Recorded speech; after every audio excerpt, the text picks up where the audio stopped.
Agora, me conte uma coisa. Você com um programa, o Que História é Essa, Porchat?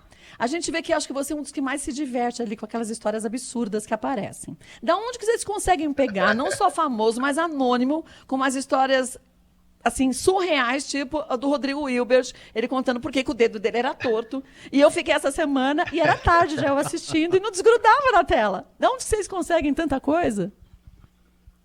Poxa, que bom. Inclusive, quero você lá na próxima temporada. Já separa a sua historinha aí, hein? Irem. Ah, menino, não Ó, falta história. a gente, o processo de pesquisa é o mais importante nosso programa. Pô, eu digo isso assim, não adianta ter o Obama lá se ele não tiver uma boa história. Então, Uhum.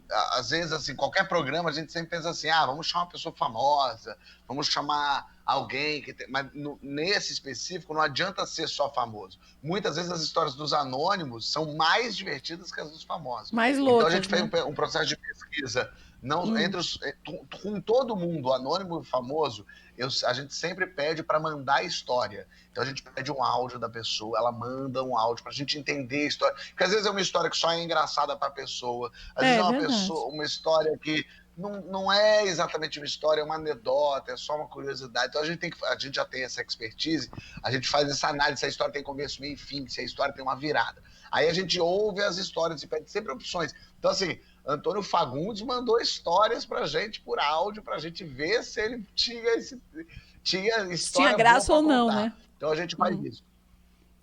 E aí, com os anônimos, a gente faz uma pesquisa pelas redes sociais, as pessoas podem mandar histórias para o gnt.com.br/que história é essa, Porchat. No começo do ano, quando o programa ia voltar no antigo normal, a gente fez Uhum. uma cabine no shopping de São Paulo. A gente Que foi lá no shopping legal, que Dourado, botou uma louco. cabine e as pessoas iam nessa cabine e contavam as histórias para a gente...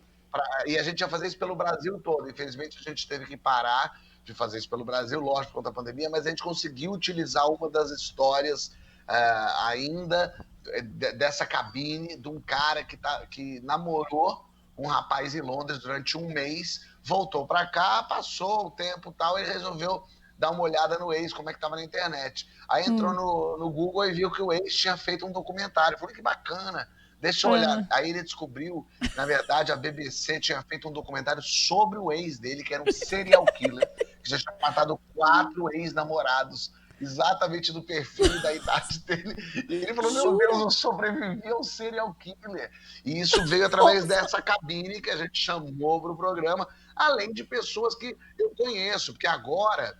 Uma coisa que eu falo que a minha pretensão é que as pessoas falem assim, essa história é muito boa, você tem que ir lá contar no Porchat, que a gente vire referência de lugar para É. contar a história. Então, muitos, obviamente, no meu métier ali, no meu ramo, no meu meio, as pessoas já me conhecem e já falam, Fábio, fulano tem uma história maravilhosa. Não, você tem que ouvir a história de fulano, que é sensacional. Então, algumas pessoas vêm porque eu conheço, já são da minha... Então, a menina que, por exemplo, foi assaltada, e aí beijou o assaltante de língua para fugir do assalto, Nossa. ela trabalha comigo. Ela trabalhou com Então, você? o cara...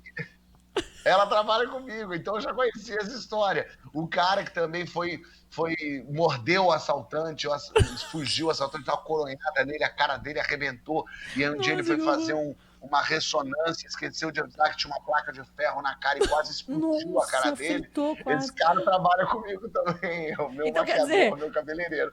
Então, boas histórias estão ali assim, as no. pessoas em volta começam a chegar para mim já falando, eu tenho uma história, você precisa ouvir a história de fulano.